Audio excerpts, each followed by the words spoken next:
Hello, everyone. Thank you all so much for joining us today. Thank you to our lovely panelists as well. We're here kicking off the Last Prisoner Project and Vertosa webinar series. And before we dive into our panel, which is Restorative Justice in the Cannabis Industry, I wanted to kind of give a little background on why we're doing this. So this panel was actually the panel that Last Prisoner Project was slated to give at this year's South by Southwest.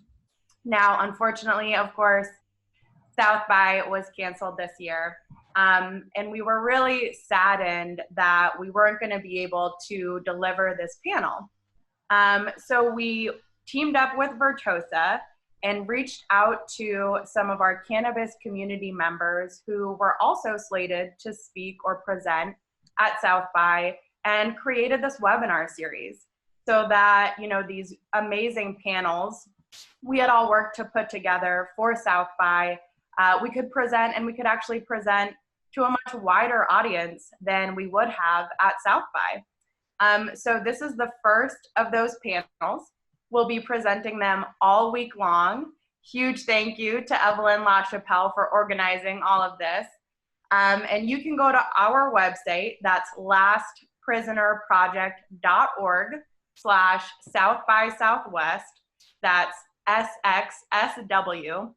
And we have the whole calendar of panels up there, and you can register for each one on our website. So yeah. Thank you guys again for joining us for this first one. We're going to get things kicked off, and we will have some time at the end for Q&A. So if you want to use the Zoom Q&A function, feel free to submit your questions throughout. And towards the end of the hour, we'll be able to answer some of your questions. So first off, to get started, I want to introduce myself. My name is Sarah Gersten. I am the Executive Director of the Last Prisoner Project. And for those of you that might not be as familiar with our organization, I wanted to give just a brief overview of us and the work that we do. So Last Prisoner Project is a nonprofit organization focused on criminal justice reform for cannabis offenders. So our work is focused on repairing the harms of the criminalization of cannabis and addressing the injustice of folks being arrested, being incarcerated for cannabis offenses. And we really use a multifaceted approach to redress those harms. So that involves legislative advocacy, policy reform, and really impactful direct services. And at LPP, we like to say that we're fighting for full freedom. So what that means is that through programs like our clemency program, we are working to release cannabis prisoners, but we also want to follow that work up and make sure that once individuals are coming out of incarceration, we're also working to clear their records, to give them a clean slate, to start fresh. And we provide reentry services so that individuals coming out of incarceration have the support, have the resources that they need to rebuild their lives. So that's the brief overview of Last Prisoner Project. And I think, of course, at this time, in this moment, pretty much every criminal justice reform organization or advocate is really focused on the response to the pandemic in our correctional facilities. And that is a huge focus for us right now. And we will be diving into our response and actually what you all can be doing to help our incarcerated community right now. So we will dive into all of that. But first, I want to introduce our panelists. So I want to start with our founder, father of the legal cannabis industry, Steve Deangelo. Steve, if you could just introduce yourself and give us a brief overview of why you founded the Last Prisoner Project. You want the story of the founding or a few reasons? Why not both? Okay, I'll give you both. I'm Steve Deangelo. The genesis of the founding of the Last Prisoner Project came in 2017.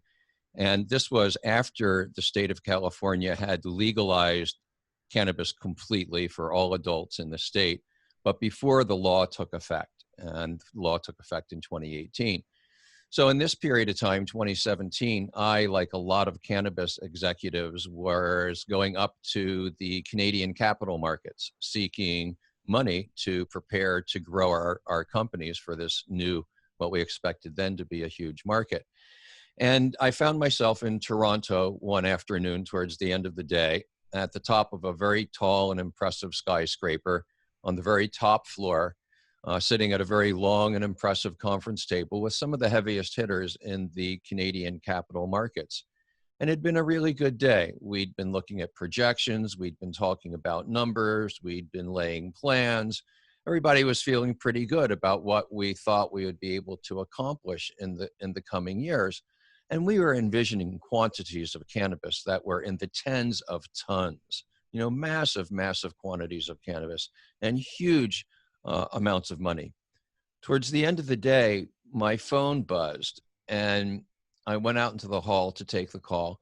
And it was from my friend Chuck, who was serving time 4 years in Pennsylvania at that moment for transporting 14 pounds of cannabis from California to Pennsylvania. And he didn't even transport it. He just helped arrange it. The disparity of what was going on just hit me in that moment. Like all calls from prison, it was a sad call. It's sad. It's a sad situation. And so when I walked back into the conference room after being in the hallway with Chuck, I just really felt the difference and the disparity between, the real despair that he was feeling and just this incredible ebullience that was being felt in the room. And I knew in that moment that I had to do something to make sure that as we grew this legal industry, as we started creating what looks to be like intergenerational wealth for some families, that people who have been locked up, mostly Black and brown people, mostly poor people who have been locked up on cannabis charges, remain locked up on cannabis charges, are freed as a part of this overall reform that our society is undertaking with cannabis. Those folks can't be left behind. Facts and figures, I think all you really need to do is keep in the number of 40,000. There are 40,000 people at least in prison in the United States alone. We don't know the numbers worldwide, but surely they are in the hundreds of thousands, if not millions of people. And in my view, we have both a moral imperative and obligation, those of us who are benefiting from the legal industry, to help these folks, and a wonderful opportunity. Because here's this new industry that's making billions and billions of dollars, that's going to create all this wealth. If we just skim a very little slice off the top of all of that money, we can get this job done. Well, thank you, Steve. I think it's so important for this audience to hear the impetus for the founding of this organization. But I also think it's really important for industry leaders like yourself to hear why you feel this is a moral imperative for the industry. So thank you for that.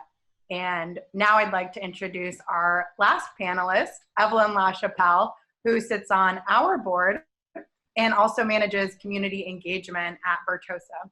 Evelyn, can you introduce yourself and tell us how you got started with the Last Prisoner Project? Yes, my name is Evelyn, we know that now. And so I was introduced, let me back up. I was sentenced to 87 months for the act of depositing marijuana profits into my bank account.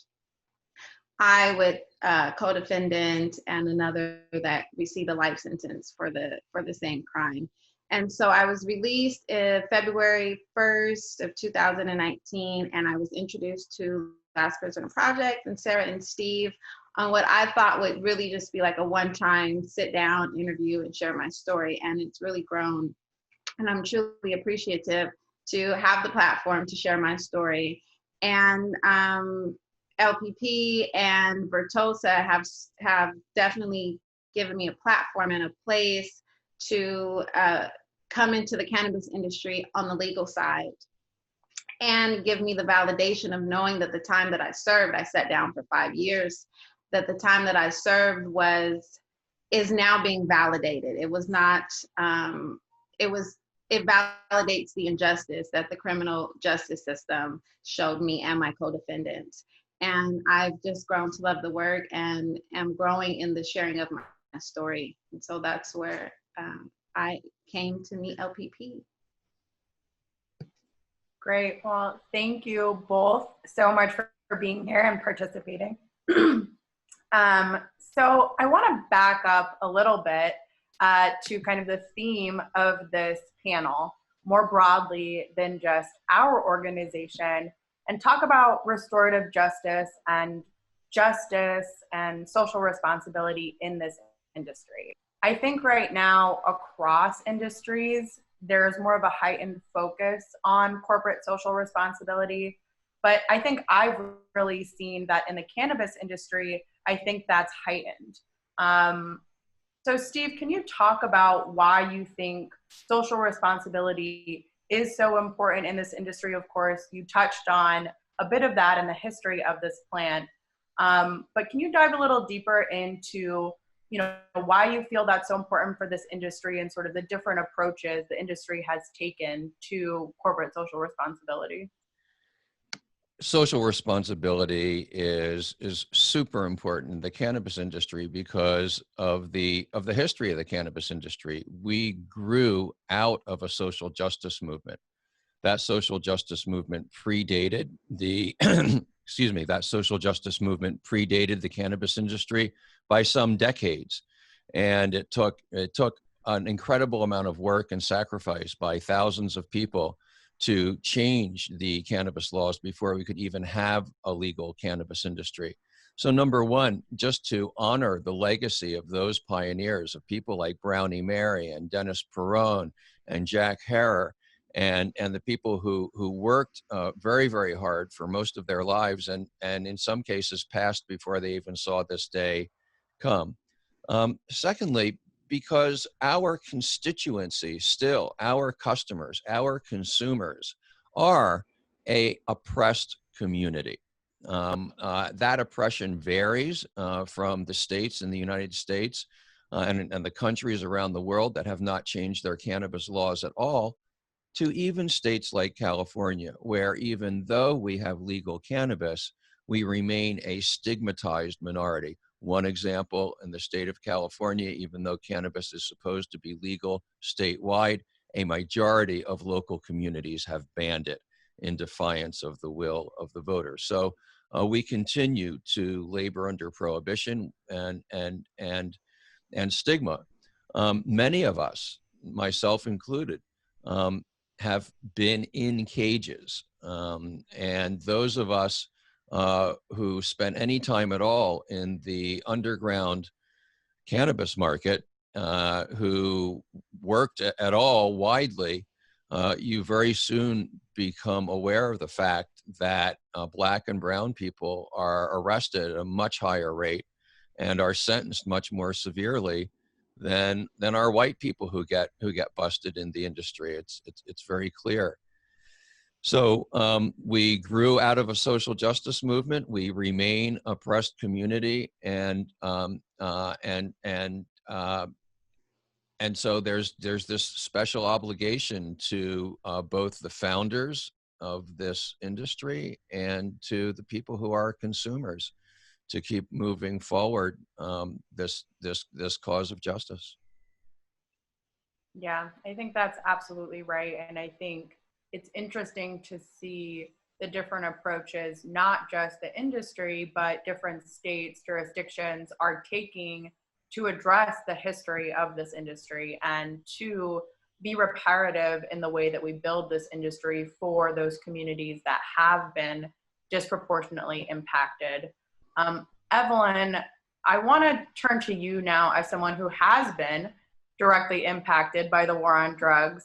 I think a lot of that focus when we talk about how our jurisdictions and the industry addressing those past harms of the criminalization of cannabis, a lot of the focus is on social equity, which is critically important.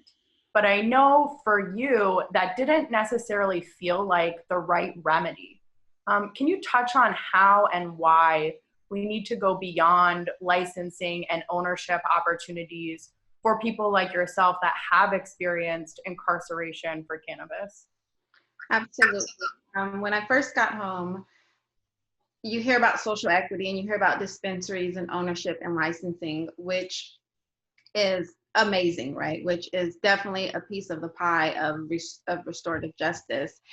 But I have no interest, and I didn't have interest going into prison to own and sell cannabis, right? I want to call it weed because that's what it was when I was young. And so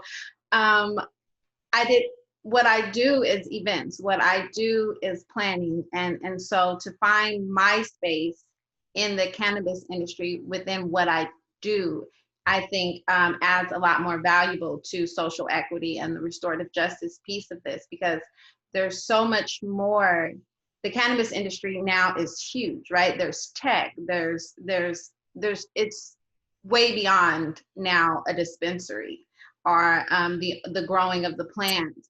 And so I think what would benefit us all is to, one, look into our key in what it is the inmates or the released inmates or felons, like what it is that we want to do. And I had Austin from Vertosa asked me that the first day I met him. He was like, well, what do you do? What is it that you do? And I was like, I do events.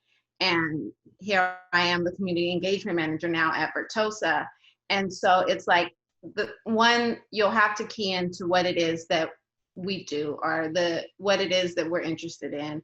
And then also open the doors to those positions within our industry, right? Within our industry, who do we have sitting at the board tables, boardroom meetings? Who do we have planning the events? Who do we have doing marketing? Like this industry has grown into something much bigger.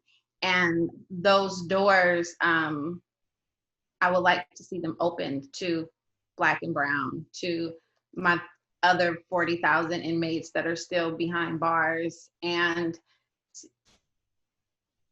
where do you start is the question. It's like, how do you get there is the question that I'm continuously like racking my brain about. Like, what are we doing to get there? So there's a couple of really great aspects to this idea that I love, right? One of them is that this is something that the cannabis industry can do today.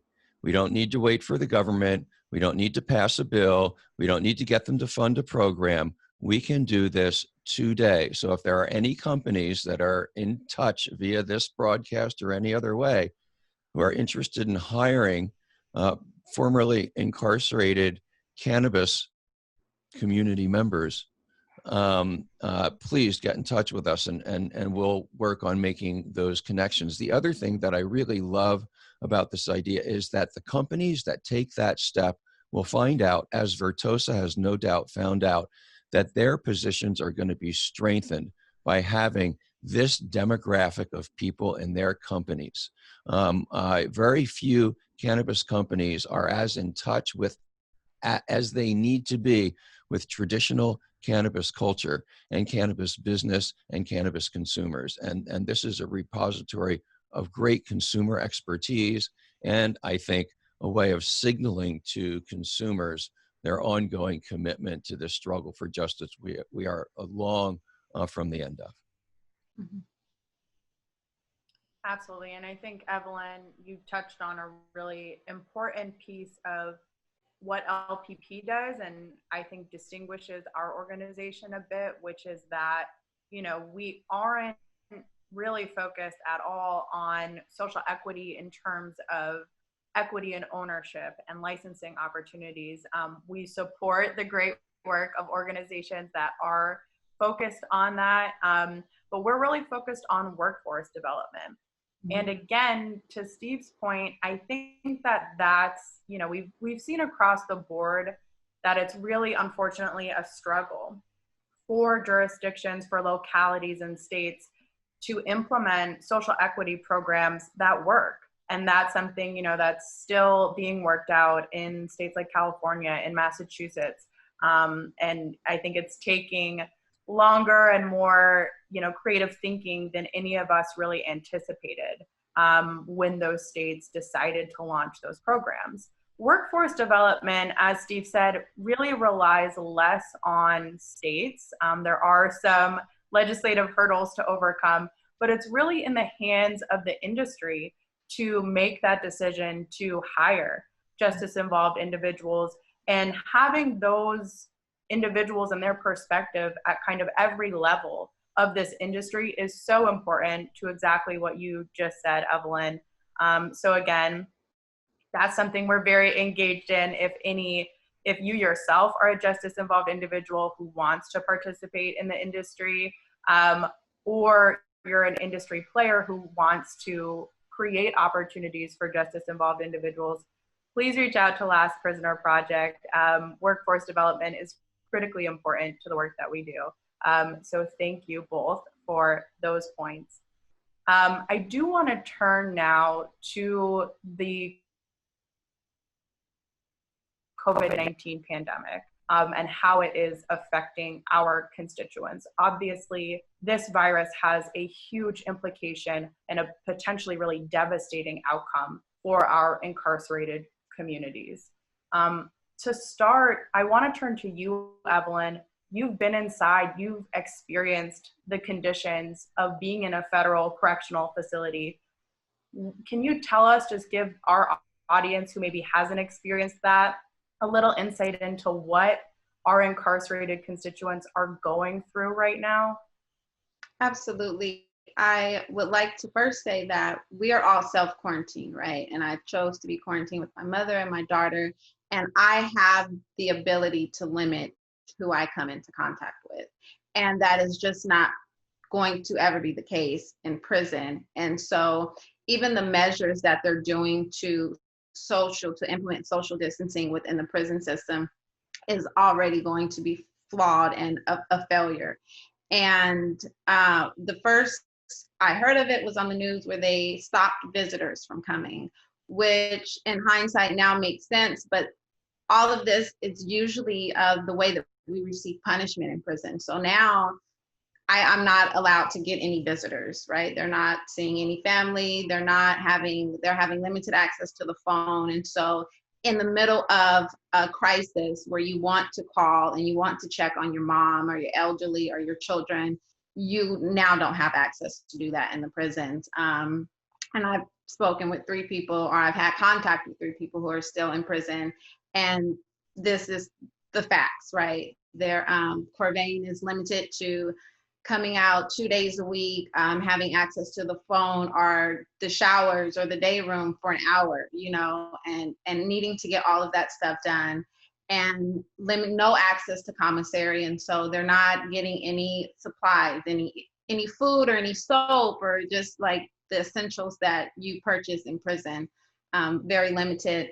And then I have Natalia Wade, who's been here. She's home in the hospital for the last 3 weeks because she's still suffering the consequences of a extremely inefficient medical healthcare system in the prison, which I've also learned during COVID is that is one of the largest healthcare systems in this country.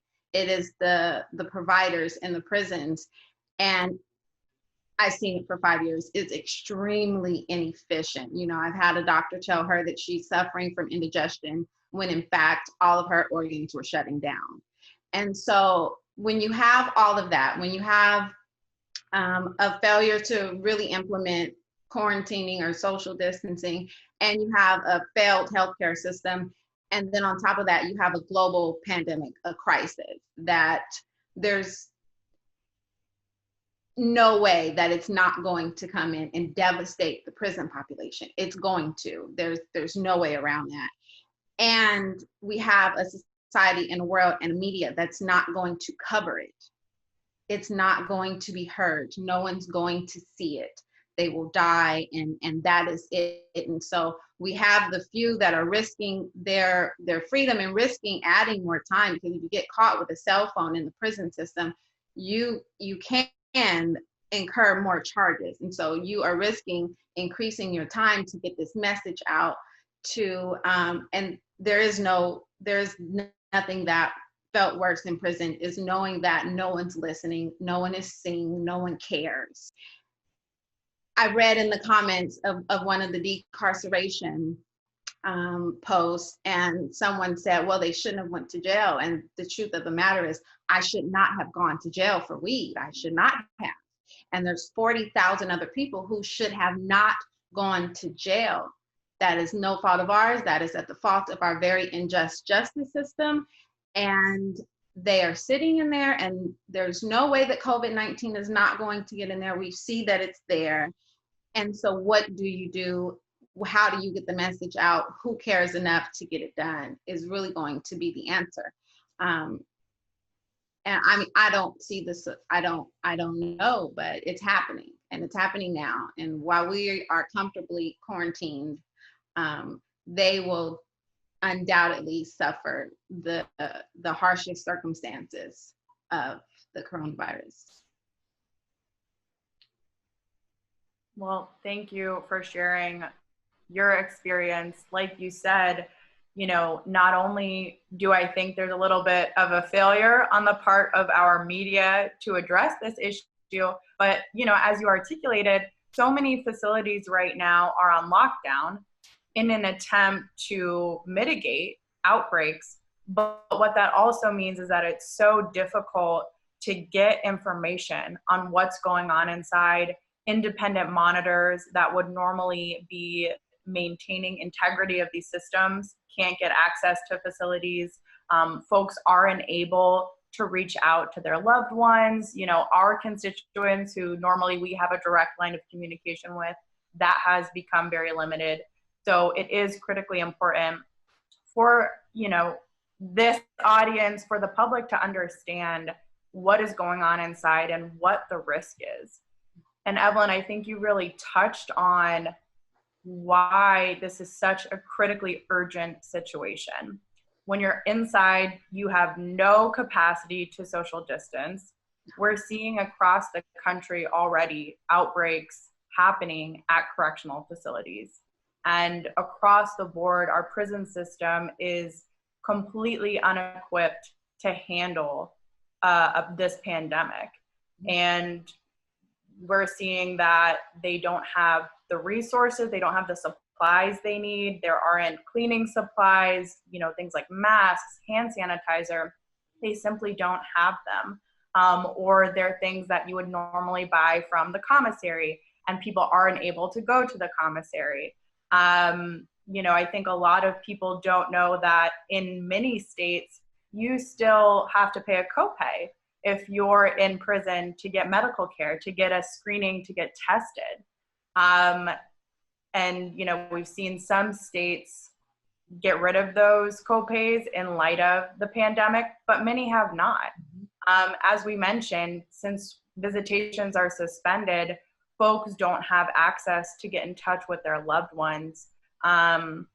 So some facilities have extended the length of time, how many minutes people on the inside get to make phone calls or smart visitations, video calls, but they haven't gotten rid of the fees associated with those. And as we know, when you're on the inside, when you're maybe making $1 a day, that's really not something that folks can afford to do. And so this has been a really big part of our response. We've set up an emergency relief fund for our constituents so that they can do things like make those phone calls when that's accessible, get medical care if that's needed, get the supplies that they need. We've also started a petition to the Federal Bureau of Prisons, to the president, to decarcerate, to reduce our prison populations, and to implement some really basic measures to ensure that we can, as best we can, mitigate an outbreak. And on our resource page, which we will be sharing at the end, I will share the screen and the link to our website, but we have a call to action for states so that you can get in touch with your local Department of Corrections, your governor's office, and do the same on the state level, call for decarceration. Because right now, not only does our federal government, but state governors have the ability in almost every instance to take steps to decarcerate, to release individuals who are, again, they're nonviolent offenders, they're at risk, they're within 6 months of their release date. These are populations that it really should be a no-brainer to get these folks out of prison, to reduce the population as quickly as we can to mitigate an outbreak. But still, we need public support behind these initiatives. And so making your voice heard for these types of movements is really critical. And we will, again, share information on how to get involved at the end. So that's part of what Last Prisoner Project and our partners are doing right now for our constituents.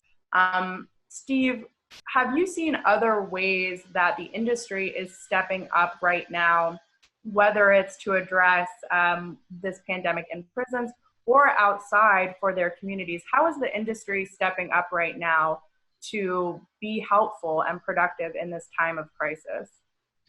Happy to get to that, Sarah. But let me just key on one of your comments there. You were talking about no-brainers, right?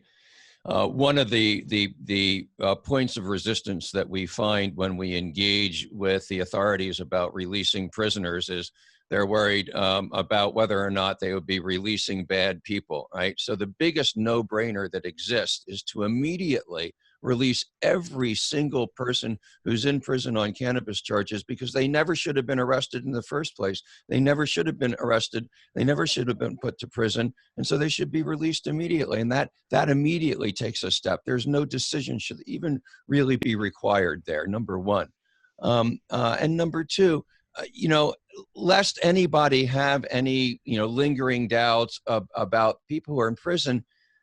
People who are in prison for cannabis are not criminals. People who are in prison for cannabis are the people who had the courage to carry a healing plant to people who needed it in defiance of unjust laws, and they should come home now. Okay, what yesterday was a matter of simple justice, today is a matter of life and death.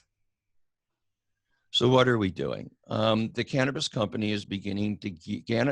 industry is beginning to gear up to transform our manufacturing capacities into tools for fighting COVID. So a group of cannabis companies in Northern California has come together and they are producing, they've converted manufacturing facilities to producing hand sanitizer, and that hand sanitizer is being distributed to hospitals, to clinics, to other sites of need around the state, I think around the country. We have another cannabis company, the Liberty Clothing Company out of Canada, which is making 10,000 hemp face masks per week. For every mask they sell at full retail price, they're going to donate one of them for a prisoner. We already have commitments from departments of corrections to supply those masks to our prisoners. So check out Liberty and support them if you can. Let's get some masks on the inside. And then, of course, in California and other places where the industry has been declared an essential business, our job is to get cannabis to the people and to figure out how to do that as safely as we can. So that involves things like enhanced delivery, no contact delivery, a web order, curbside pickup. We have all of those, have implemented all of those service changes at our shops. Of course, PPE being provided. And, we continue to learn how to do that. And I think the cannabis companies in all the essential states are just doing their best to learn as quickly as we possibly can how to continue providing this essential wellness product in as safe a manner as we possibly can. Thank you, Steve. And I've been really heartened to see the industry step up in a time of economic uncertainty, of rapidly changing regulations, to see so many creative ways that the cannabis community is stepping up to help out not just our constituents, but their local communities across the board, I think has just been amazing to see. Evelyn, I want to touch on something that Steve just mentioned, which is that right now, most jurisdictions that have adult use cannabis have declared dispensaries an essential business, which I think probably all of us on this webinar agree is the right thing to do. But can you talk about how does that feel? And I think this touches on kind of a broader theme of this conversation, which is at the same time, 40,000 of our siblings are incarcerated for cannabis offenses. Not only is legalization spreading, not only does it have widespread support, but in this time of crisis now, we are seeing that cannabis businesses are being declared essential. How does that feel, knowing that you lost 6 years of your life for doing much less than is happening right now in these businesses, and that your co-defendant Corvain is serving a life sentence for the same activity that is now essential? I'll say first that I'm extremely mindful of my feelings, right? And I try and I attempt daily to not feed into any negative feelings. But then it's essential. And I take phone calls from Corvain, and I take my phone calls with Natalia, who's, still in the hospital. And I'm angry. I'm past upset, and I'm a bit angry because, especially, Corvain receiving a life sentence, and he's in a USP, one of the toughest prison systems, as far as like violence and gangs, and he has no affiliations. And I am listening to him in this dangerous situation. So now your sentence for essential cannabis has now become, you are living in a jungle to figure out how to survive on a daily basis, and now fight a pandemic. And then you turn on the news, because we have access to the news on the inside, and it's essential. It's an essential business. And how do you come to terms in your mind about what you were doing was not essential, apparently, because we're in prison for it, and what the world is doing now in the cannabis industry is essential? How do you come to terms in your mind and be able to sleep at night with that, and get up in the morning and still have to fight the daily fight of surviving a prison, and knowing that the United States, I won't say the world because it's different everywhere, but knowing that, our federal justice system has turned us into criminals. There's no way that you sit in prison for an extended amount of time and not at some point convince yourself that you are a criminal. And so they have convinced us that we are criminals, in the same breath letting the world know that the industry is essential. And so that is certainly heartbreaking, and definitely makes me angry, and sort of fuels the fire to continue to share my story and to have these conversations. But it's also like a helpless feeling, right? Because I am feeling the feelings of what it would be like to be on the inside. And so knowing that I've sat there, knowing that I've experienced some heartbreak in prison, it's like a helplessness. Like, well, what are you going to do? After sitting down for 5 years, after receiving a life sentence, I'm sure you kind of throw in the towel, and you say, well, who's going to fix it? Because I'm not in a position to fix it, And so grateful for LPP and what they're doing to move this mission forward. But it is definitely a feeling of anger and a feeling of injustice, especially because I take those phone calls, right? I'm picking up the phone call from a federal inmate who has 2 daughters at home, that he's been gone for 9, almost 10 years for cannabis. And who has a mother and a father at home who are at risk, right? Because the elderly are at risk. And I know what it's like to be gone and lose someone that you love, you know, a parent that you love. And so just sitting on the other side of freedom and watching that is heartbreaking, and it's definitely makes me angry often. Yeah, and that is completely understandable in this moment. But again, thank you for sharing your experience.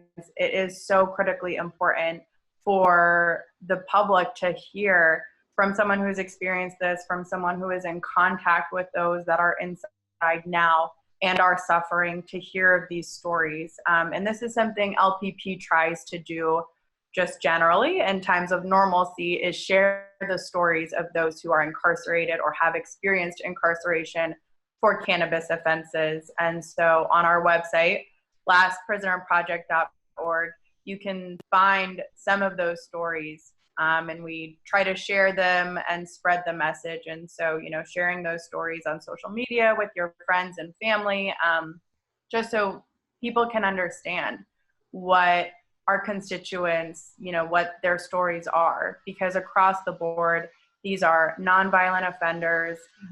They are really their family members. They are folks just like us, who have an affinity for this plant, and unfortunately, for, you know, whatever reasons, were targeted and experienced this extreme injustice.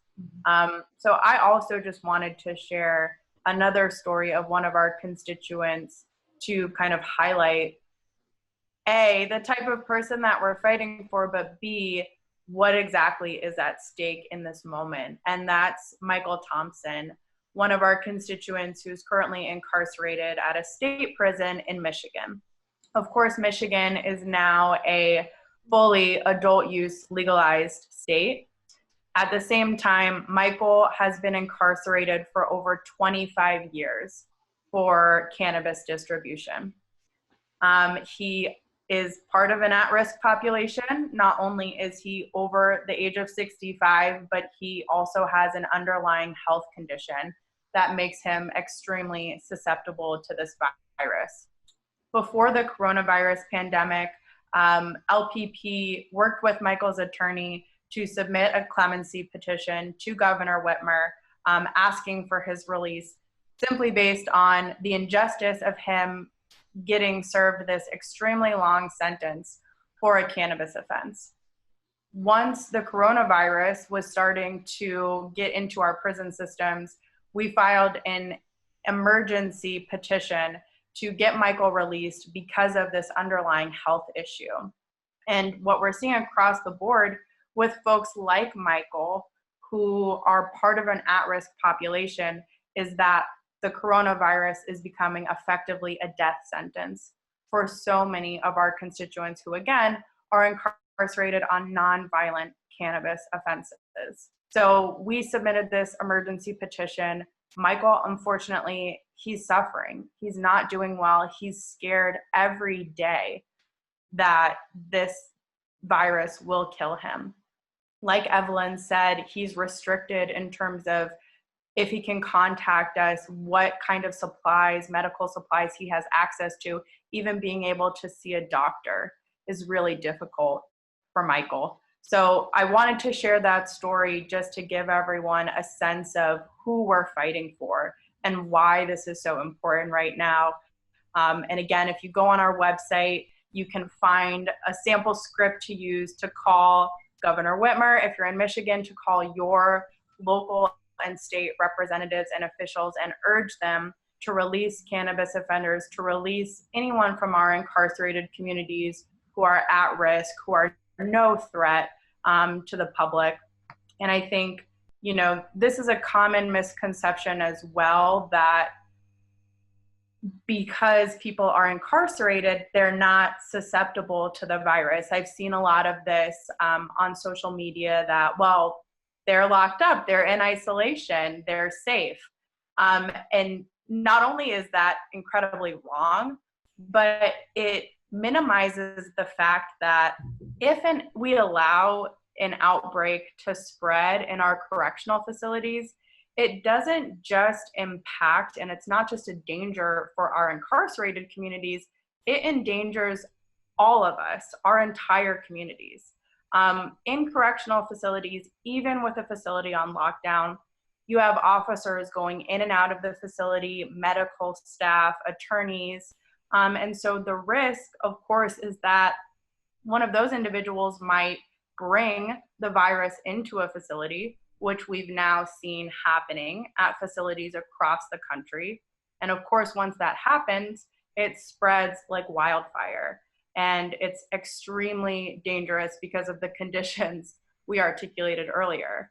And if someone, one of those folks that is coming in and out of the prisons, gets that of course is endangering all of us. And so I think it's really important for everyone to know that this is something that protects our entire community. So again, it's critically important for us to protect our incarcerated communities right now, not just because it's right, because it's just, but because from a public health standpoint, it protects all of us. And so at the end, again, I will be sharing our COVID-19 response page, which will have resources for you all to get involved, to get engaged, and to fight this issue with us. I do now want to turn to some of our questions, and I do feel like I have to apologize to our audience for some of these messages. In the Q&A, I do wonder if an all-male panel would face these kinds of comments, but that's a panel topic for another day. So we do have some great questions here, and I want to start with one that I think we get very often, which is, do we think that federal legalization will lead to mass pardons for those serving time for the war on drugs? And I want to start this off by just addressing, again, at what I think is a common misconception. And even for myself, a trained attorney who works in this space, it's really difficult to get a handle on the nomenclature around retroactive relief. So there's a lot of talk around expungement in this area, and that's something that we do a lot of work around, clean slate initiatives. But expungement is just that. It's talking about record clearing, and in the case of expungement, record destruction, which again, it's a critically important part of the process of getting to full freedom, having that clean slate. But what it's not is it's not a commutation. It doesn't release someone who is currently incarcerated. So a lot of times I'll hear people say, oh, in most states that have legalized, they have automatic expungement, or they have expungement in some form. Aren't people getting out? No. No state has implemented the kind of retroactive relief that LPP is fighting for on a statewide basis. And that is commuting the sentences, so releasing cannabis prisoners. But I do want to ask Steve, do you think that if federal legalization occurs, that we might see some form of retroactive relief on the federal level, and that might impact states to broaden the retroactive release for cannabis prisoners? Well, I always have hope that we can affect the process. I've seen us affect the process. When I started doing this work 50 years ago, people told me that legalizing cannabis was just an unattainable hippie dream. And today it's legal, fully legal in 10 states, and it will be everywhere soon. So I believe that in our power to affect the outcome of political events. But I also know that it requires an incredible amount of sustained energy and persistence, and really being relentless and very, very demanding. And whether or not any piece of legislation going forward is going to protect our members of our community who are currently incarcerated is up to all of us. The only way that it happens is if we make this a high priority. Traditionally, prisoner release has not been a high priority of the cannabis reform movement. And the reason for that is that getting any piece of cannabis reform legislation passed requires a lot of compromise, whether you do it through an initiative process or you do it through a legislative process. There's a lot of parties who come to the table. There's a lot of horse trading that happens. And typically, prisoners get down to the bottom of that pile. And our job, and the job of everybody who really cares about cannabis prisoners in this world, is to elevate that priority all the way up to the top, okay? We should make the ethics such that you don't even think about legalizing cannabis without, number one, legalize cannabis. Number two, everybody who's serving time gets out. I mean, it's very basic. If we, as a society, have decided that something should not be a crime anymore, then we should stop punishing the people for the thing that we have decided is not a crime anymore. And beyond that, you know, I think you're absolutely right, Sarah. One of the things to be concerned about with COVID in prisons is the health of the communities that surround those prisons, right? But now with Rikers Island having one of the most concentrated per capita rates of COVID in the world, with 7 prisoners in the federal system already having died from COVID, what I'm reminded of is a principle which I think should be very, very basic, not just to the United States, but any place, anywhere that sees fit to take a person's freedom. If you take a person's freedom from them and you rob from them their ability to control their own social distance and to disinfect their own surroundings and to keep themselves safe, then you have a special enhanced moral obligation to keep that person safe. And we are failing miserably in this country. And the only way it changes is if we all rise up and demand a change. That's absolutely right. And, I think all of us at LPP are hopeful that part of sharing our message and our mission encourages people in a state that might be looking towards legalization, or when the federal government decides to legalize, that we do prioritize retroactive relief for currently incarcerated cannabis offenders as a part of any legalization measures. Number 2, 1, legalize. Number 2, release. Simple. Exactly. Or number 1, release. Number 2, legalize. But yes, those top 2.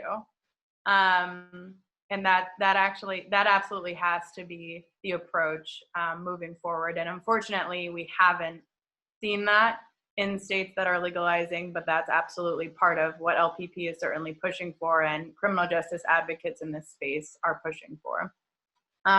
Evelyn, we touched on earlier, why you personally didn't necessarily want to be in an ownership position. One of the questions we got was around the restrictions for even being employed in the industry from someone in a medical market. And so I just wanted to touch on the fact that, yes, there are states, even medical or adult use states, that have restrictions for folks with any kind of criminal history, particularly felony offenses, from entering the industry. And that is a piece of our legislative advocacy work, is ensuring, again, that states that are legalizing, whether it's medical or adult use, are ensuring that there are no barriers to access in employment for folks that are justice involved, that have a cannabis offense on their record. But Evelyn, you've been able to get involved at Vertosa, and I think there are opportunities, of course, for individuals, even in a state that has those restrictions, to get involved maybe in an ancillary company. And you touched on why it was so important for you to find, your role doing what is your background, community engagement, events. Can you tell us about why you think it's so important for what you do at Vertosa to have the perspective that you have of experiencing incarceration for a cannabis offense, and how that informs your role of community engagement manager at Vertosa? Absolutely. So I'll first go back to, though, having a felon and entering the space. And I'm probably saying too much, but I entered the space really through a loophole, right? Vertosa has a lab and it has an office. I would be violated for being in the lab if probation chose to do so. I would be violated if I was stopped with even a piece of cannabis or marijuana, or there's still so many violations that we are at risk for being a felon in a legalized state, and a violation would immediately mean jail time. It could be if probation decided to enforce it. And so I found a loophole, and I definitely am taking a risk, and I would not really advise that to anyone. And so you're really not free and clear to participate in the industry until you have been released from probation. And so for some of us, like for me, that's another 4 years. And so there's definitely obstacles to overcome, and which is why, again, I believe it's important to find outlets in the industry that are not directly involved with the plant, because upon release, we are not granted access to the plant. And your second question being how important it is for spaces or companies like Vertosa to have my perspective, is because I am, I would say, more in touch with what this industry means for, I think Steve calls us the traditional. He has a word for us better than what I call myself. Traditional. The traditional traditional cannabis providers who carried this plant through all the dark years of prohibition. Absolutely. And so that just brings us closer to the purpose of the space and how it was built. And anyone, it's not limited to myself, but anyone who has been a part of that traditional space and is now entering into this 2020 space where it's really like skyrocketing, and it's, we have national cannabis festivals. There is an event or a conference concerning cannabis almost every month across the country, right? Like we were planning to be in Chicago, Texas, LA, DC. I mean, there's not a place that is Florida, and I don't believe it's recreationally legal there yet, but they are hosting conferences almost in every state. And so to have traditional users sort of bridge the gap between what it was and what it's becoming, I believe is really going to grow the space, right? Because right now it's divided, and so you still see a climb in the black market, I'm sure, because there's still like this really extremely divided space of I'm not entering that space, and this space is deeming the traditional space, illegal, and they're all crossing, right? The plant's coming from the same place most of the time. And so that's, again, my insight of knowing what the traditional space is doing and what the new space is doing. And so I think having us on board will begin to bridge the gaps. If I was going to put that in executive speak, I would say that people like Evelyn are the subject matter experts who are going to be able to design an effective migration of consumers from the traditional market to the legal market. Thank you. Exactly.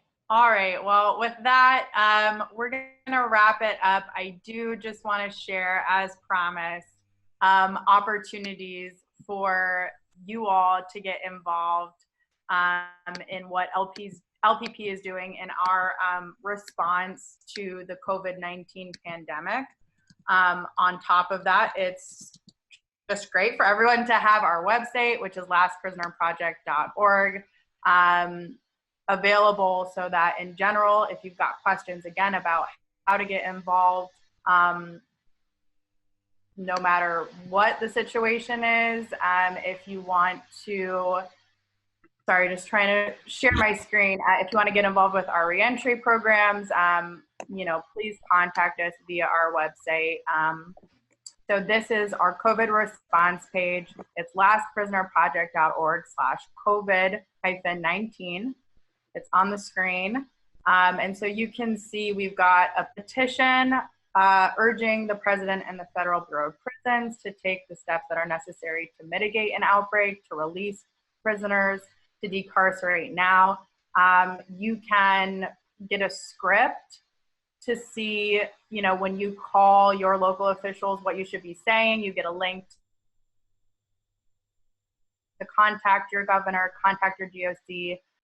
We've got an emergency relief fund as mentioned, for those things that our constituents need right now. And we're actually getting updates from our constituents, you know, despite how difficult it is right now to contact them.